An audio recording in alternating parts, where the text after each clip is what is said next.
دھمکیاں دی تو اس نے اللہ سے فریاد کیا، اللہ میں تو کیا کر سکتا ہوں، میں لڑائی نہیں کر سکتا، شریف آدمی لڑ بھی نہیں سکتا، اللہ سے فریاد کر سکتا ہے، اور اللہ سے فریاد کرنی چاہیے.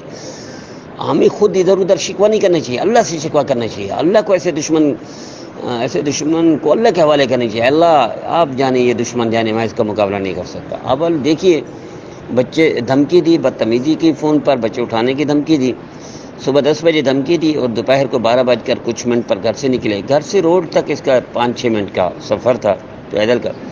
روڈ پر گیا تو ایک بڑی گاڑی آ رہی تھی، اور بڑی گاڑی ٹھٹھا سے کراچی لیاری آ رہی تھی.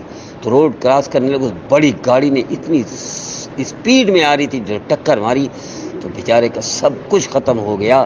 تیرا رب اتنا ایسا بدلہ لیتا ہے. شرط یہ ہے کہ بندہ خود شرافت پر ہو، دیانتدار ہو، خود پرہیزگار ہو کسی نہ کسی حد تک. 100% تو ممکن ہی نہیں، وہ تو صحابہ کرام تھے.